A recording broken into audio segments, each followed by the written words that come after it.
And 3. Recording in progress. Hey guys, so today's video is titled How to Structure My Bookkeeping Business. So how you start is really going to determine your success, speed of success, as well as size of success.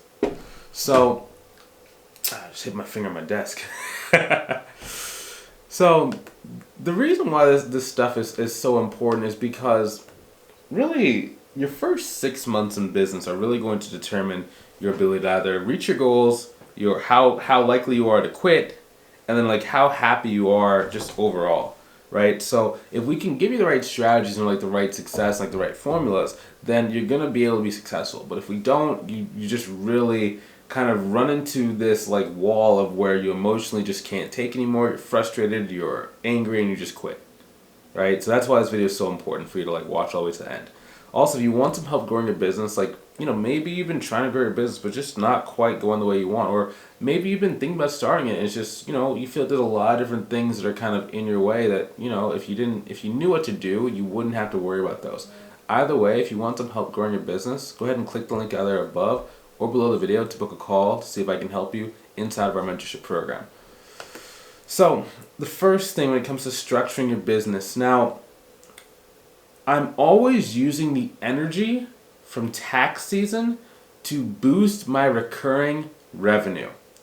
What do I mean by that? So if you ever think about tax season, generally there's going to be some sort of cleanup. So businesses where it's like they have not been keeping good records and they want to go and like file for their taxes. Well, their CPA or whoever's doing their taxes is basically going to say, you need to have clean books so I know exactly like what's going on. And then oftentimes they're going to say, go find someone that does cleanups or compilations. So tax people will call it like a compilation. Bookkeepers and accountants, like monthly work, like they'll call that more like a cleanup or a catch-up.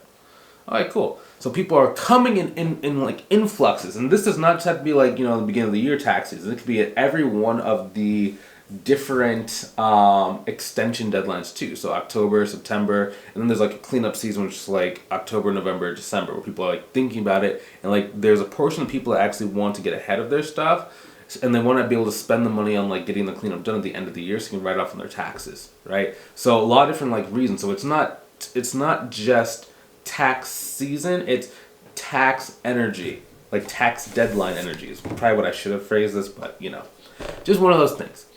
Now, one trick that we have is like I had a student named Eileen, and like when she was starting out, she had this belief in her head that every client needed a cleanup before she get started. Even if that cleanup was like $1, and that was so helpful because she started getting cleanups for like $8,000 up front, or $14,000, or $20,000, and like every single time that she was trying to grow the business, she would just get a cleanup, and then they would stay on for like monthly services.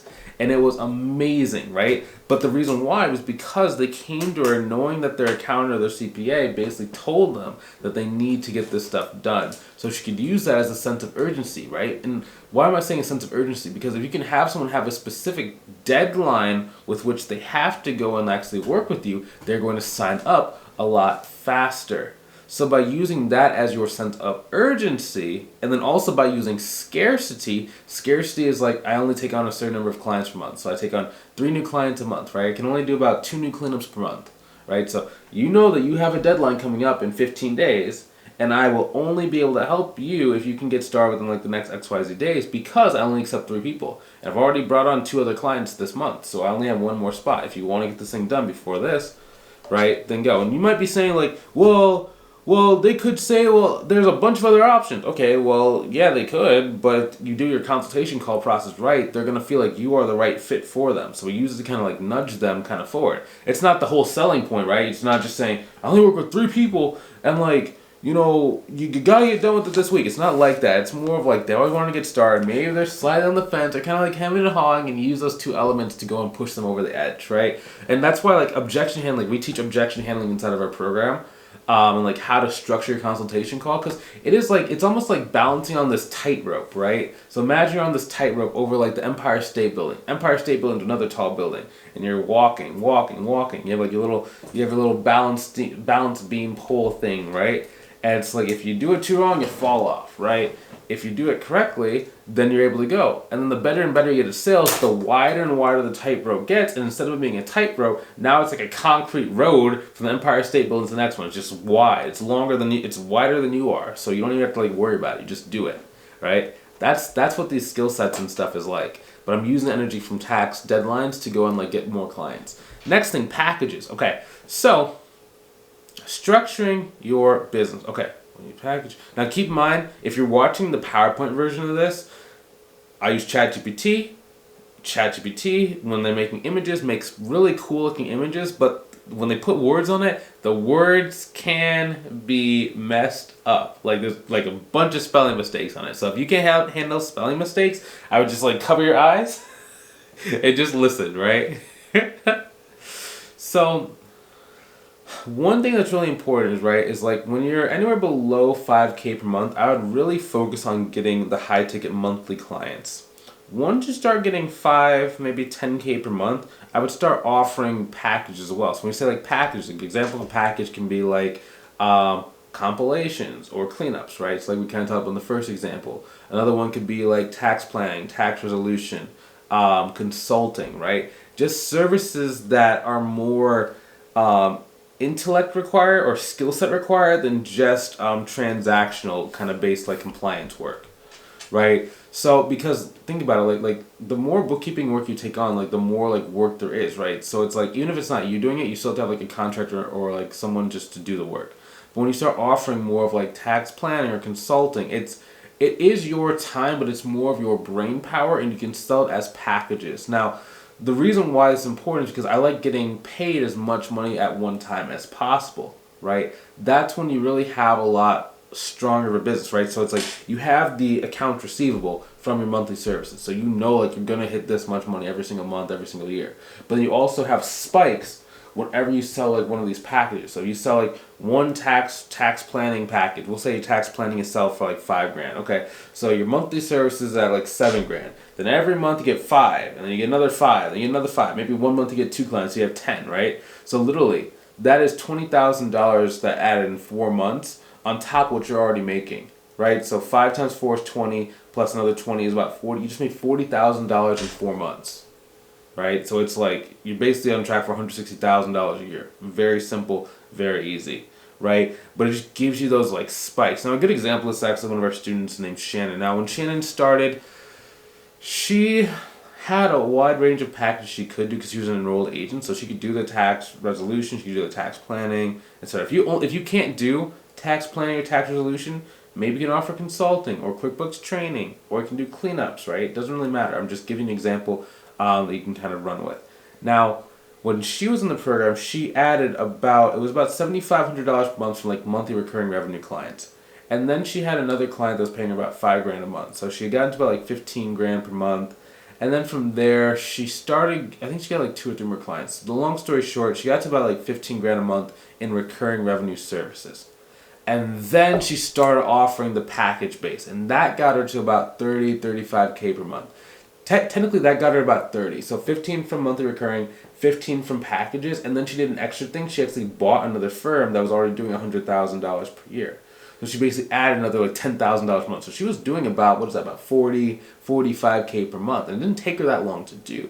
It's just if you structure your business, like we talked about on the first slide in like the beginning, if you structure your business correctly, you don't need to do that much in order to go and hit, 30, 40 grand a month. Now, I'm not saying you have to hit 40 grand a month. I know for some people, like that's not that important to them, right? It's just like, you just want to be able to make enough to go and support your family. Maybe you want to 3x, 4x your bills, right? And like that's really all you want to do, and just spend the rest of your time with your family and stuff. I don't know you because I'm not sitting in front of you, right? I'm just giving you options. My job whenever I'm building out like a curriculum for someone inside of our mentorship program is not to tell you what you want.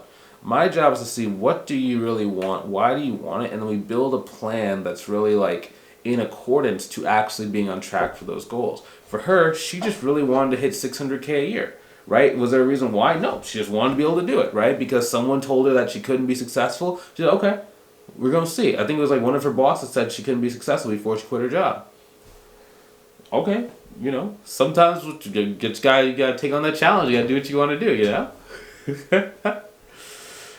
But, it was just really great. I'm really grateful for her. It was really great to be able to like help her out. And, that's the thing we do with our students, right? It's like you create like these friends for life. Like whenever I go traveling, I see some of the people, right? Like I had like 2 or 3 people from like London who like did our program, and when I went to London, I visited them. It was awesome.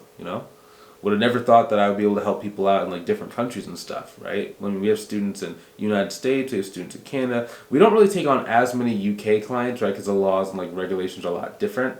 But yeah, man, I generally prefer to do U.S. and Canadian people in our mentorship program. Now, third thing you need is you need to have an audience or a lead list. Okay, what is the difference, Bryce? Followers, audience, lead list. Okay, and so a lead list is a set of names on a spreadsheet, sheet of paper. So it's a list of names that you have yet to talk to or build a relationship with. Followers are people that basically volunteer to be on that lead list.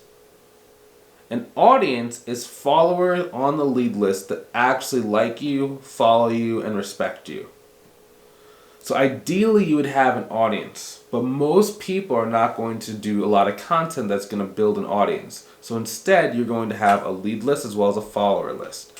Your job is to start building relationships with all the people on this lead list in order to convert a percentage of them to actually want to work with you. Now, ideally, what you'd want to do is you really want to get qualified business owners to be on your lead list. This is one thing most people struggle with because they might find, let's say they join a Facebook group, and that Facebook group has like 3,000, 4,000 people on it. Out of those 4,000 people, there's probably only 40 to 400 truly qualified business owners. I mean, if you think about it, right? What percentage of business owners actually do more than, we'll say, $500,000 a year? It's not the majority. So the problem that most people have is they either have like a lead list of like maybe like their friends and family on social media, or they may have like a bunch of people that are like making like $10 a year on their business. Like they might have like a bunch of like random e-commerce businesses, maybe people that are in MLM, maybe they have like some consultants or some coaches in their audience, maybe they have, you know what I mean, but it's just not quite qualified enough for you to actually go and get clients. So instead, whenever you're building your lead list, you want to go and build it based on the company and the kind of profile that you're actually like talking to. So like, in order for someone to be on my lead list when it comes to accounting and bookkeeping, they have been thoroughly researched based on revenue, based on like I even like go as granular as like how is their profile written, right? Because how they speak is actually going to determine how sophisticated they are as a business owner, and that will actually determine how easy it's going to be to actually close them down, right? When I say close them down, it like means sign up for like your monthly services, right? And like there's a lot of intention that's placed on with putting the right people on your lead list, right? Because if you put a bunch of the wrong people, it just makes business 1,000 times harder. Because number one, they're not really gonna read or watch or talk to you. They're not going to read your content, watch your content, and they're not going to talk to you. Okay, let's say you get a small portion of them to respond. Okay, they finally respond, and then it's like a headache because they're like, oh, well, I don't know if I need the service, and it's like you kind of beg them to get on the phone. You get on the phone, they give you a million objections. I don't know if it's the right time. I don't know if I'm the right size. Let me go talk to my partner. I have a board of directors. Let me get back to you. Let me think about it. Let me pray about it, right? A million different things that they could say. Versus when you just have the right people from the start, you get someone where it's like, amazing, there's no objections, and then they close within like 1 day to like 30 days. And you just repeat this 20 times. Like, it does not take that much effort to really reach 6 figures. And here's the thing, I was talking to this guy yesterday on a call. He was talking about like the mentorship program, and actually no, this is a different one. So I actually got interviewed, so I'm probably going to post the interview on this channel soon. But the person basically asked, like, I was told I was supposed to work hard, but I don't know what to work hard on. So I said, okay, so the thing that you have to work really hard on is setting up the right initial criteria or the right initial conditions. Kind of just talking about, because if you're working hard, you get 1 million followers who don't like you, aren't qualified, and don't even have a business, you're not going to sell any accounting services, right? So that's hard work. Like, you cold call 1 million people, but they're the wrong people, it's hard work. Instead, I want to be very, very strategic, right? Because I want to use leverage. If you have leverage, you don't have to work quite as hard. So let me give you an example. Who do you think is working? I don't want to do that one because that could. Well, whatever. We'll just get emotional. Don't get emotional in the comment section about this. This is just an example. It's just just a simple example. Okay. Who do you think is working harder? Let's say you're on a construction site. The person who's doing the actual lifting and stuff versus the foreman on the job who's just giving instructions that has a clipboard. The person who's working is doing much harder work versus the person that's maybe the owner of that company is not working very hard, but they are being very strategic because they are using a lot of leverage. Leverage is the ability to either use other people, other people's money, other people's time, other people's labor, other people's technology to be able to accomplish a goal. So by being strategic and using a lot of leverage, I am able to work a lot less and a lot easier, but accomplish much more. Hopefully that kind of makes sense, right? But so it's not always about working hard, it's about doing the right stuff, setting up right from the start. So what is our form of leverage? You pick the right people, and then you just do the right things. And you don't need that much time. You really only need about 16 to 20 weeks out of the year. That's less than half. What is that? There's 52 weeks in a year. I'm going to do 50 just for this calculation because I'm going to assume you're going to take 2 weeks of vacation time. So what is 16 divided by 50? You only need about 1/3. You only need about 1/3 of the year in order to get a 6-figure accounting and bookkeeping business. That's only if you're getting monthly clients. That's not counting if you get cleanup clients, right? That's all you need. 1/3 of the year, you just do this stuff in order to go and get to 6 figures in your business. It's not a lot if you do things right. If you do things wrong, it's going to take you 10,000 years. And you're probably not going to reach 10K a month. I'm just being honest. I'm not trying to be mean, just being honest. Now, if you want to know the shortest path to being able to reach your goals, if you want to be able to make sure that when you go to bed each night, you know that you've done the right things, you have the right strategy in place, and you've put in the leverage to be able to go and grow your business to reach your goal, go ahead and click the link inside the description, either above or below the video, to book a call with myself to see if I can help you inside of our mentorship program. This is where we give the strategies, the how-tos, the templates, the resources to be able to go and reach your goals. That's why our students get success so much faster than the average person, because I'm basically condensing the 9.5 years I've had of running my business and basically transferring it to you. So you basically get a decade in a box of mistakes, what to do, what not to do, and you just avoid them, and then in 30 days you're able to go and reach your goal, okay? So if you want to have access to that, if you want to be able to move forward very quickly, go ahead and click the link inside the description, either above or below the video, to book a call with myself to see if I can help you inside of our mentorship program. I will talk to you soon. Have a great rest of your day. Take it easy. Have a good one.